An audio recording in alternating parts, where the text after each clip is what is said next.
Assalamualaikum warahmatullahi wabarakatuh. Selamat pagi Bapak Yadi, selaku dosen pengampu pengantar manajemen yang kami hormati. Selamat pagi teman-teman semua yang saya banggakan. Semoga kita semua selalu berada dalam keadaan yang sehat. Di sini saya akan mempresentasikan tentang faktor individu dalam organisasi. Sebelumnya, perkenalkan nama saya Siti Muawana, NIM 2203011166, serta rekan-rekan saya. Nama saya Doni Sapta Airlangga, NIM 2203011180. Nama saya Tiffany Devadia Ulhak, NIM 2203011173. Saya Naila Soiba, NIM 2203011187. Karakteristik individu dan organisasi. 1. Faktor individu dan implementasi rencana organisasi. Dalam manajemen SDM, perusahaan berusaha mendapatkan tenaga kerja yang terbaik untuk dapat bekerja sesuai dengan jabatan-jabatan yang ada dalam organisasi.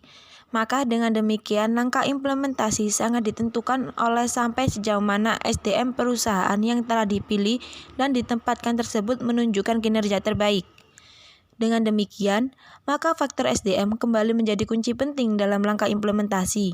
Implementasi dari rencana organisasi sangat bergantung kepada karakteristik individu yang terdapat dalam organisasi. Oleh karena itu, perusahaan perlu memahami lebih jauh mengenai karakteristik individu tersebut, termasuk sikap dan perilaku dari setiap individu di perusahaan.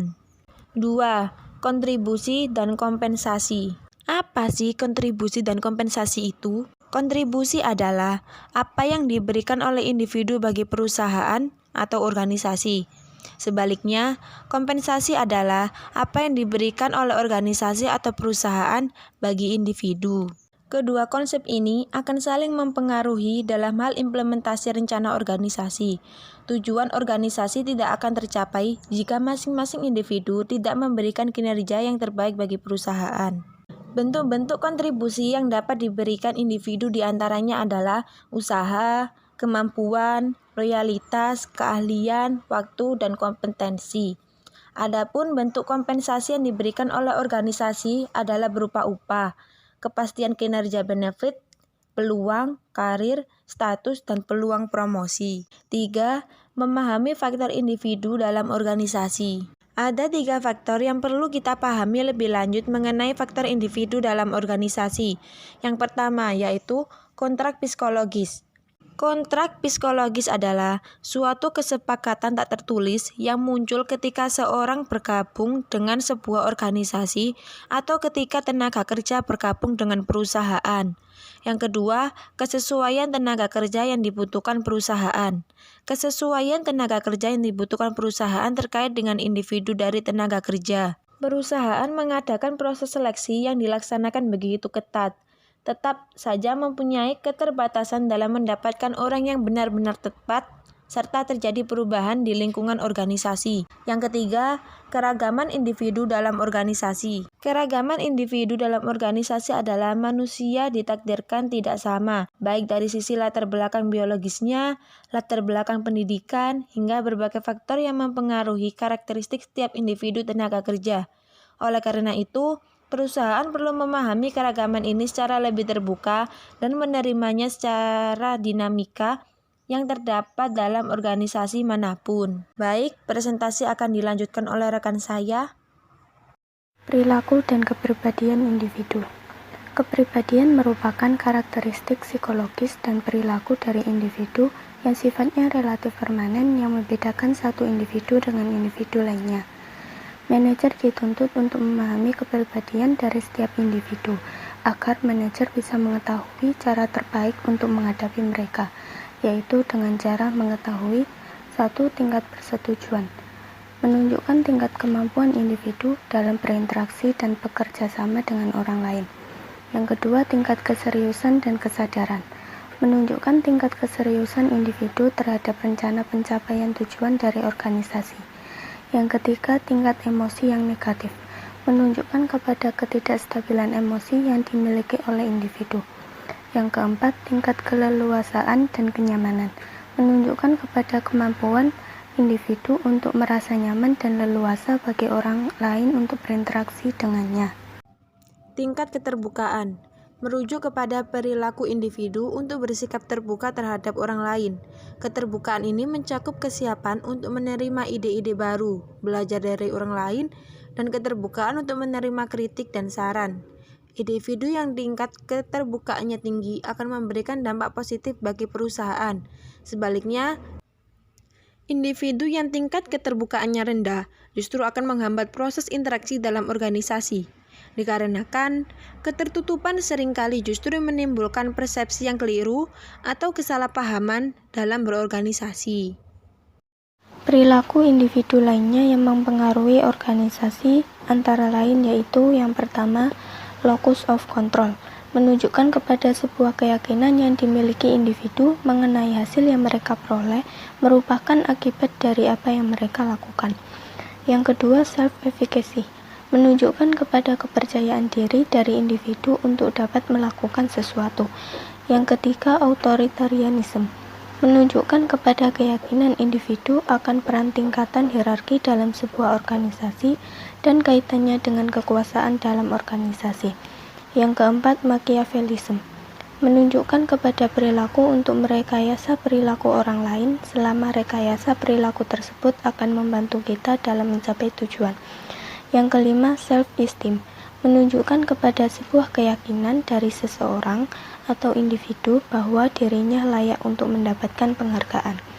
Yang keenam, risk propensity, menunjukkan kepada kecenderungan individu dalam hal risiko dan menjawab tantangan. Baik, saya akan melanjutkan presentasi dari rekan saya. Perilaku individu dan sikap terkait dalam berorganisasi ada sikap atau attitude yang merupakan prinsip kepribadian, keyakinan dan perasaan yang menyangkut situasi dan lingkungan yang dihadapi. Setiap individu memberikan sikap sesuai yang dialami, yaitu sikap positif dari faktor gaji, sisi kepemimpinan manajemen, sikap yang muncul oleh setiap individu organisasi, kemudian sikap mengenai kepuasan dan ketidakpuasan dalam pekerjaan. Ada dua jenis persepsi, persepsi selektif dan persepsi stereotip. Pada persepsi selektif adalah suatu proses penyelesaian informasi yang mengalami kontradiksi, ketidaksesuaian persepsi awal yang kita yakini. Sedangkan persepsi stereotip merupakan suatu proses pelabelan terhadap seseorang berdasarkan kejadian yang dialami yang dilakukan oleh seseorang tersebut. Setiap individu ini akan memberikan sikap pada setiap persepsi yang dilakukan manajer.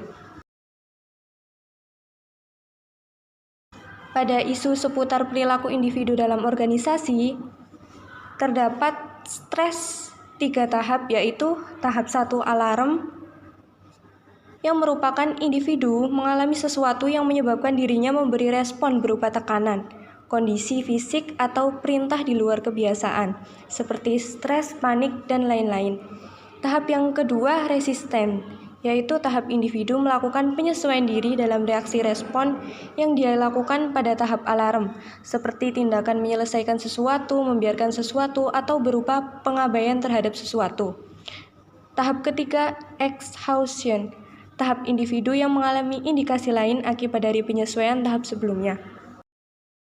Pada kreativitas individu dalam organisasi, tahap persiapan, proses kreativitas diawali dengan tahap persiapan proses pendidikan pelatihan yang diberikan kepada individu. Tahap-tahap inkubasi, pada tahap ini, individu dikondisikan pada kondisi yang memungkinkan dirinya mendapat gagasan baru mengenai sesuatu. Kemudian tahap penemuan gagasan ketika individu berhasil menemukan gagasan yang akan memberikan manfaat perubahan bagi organisasi.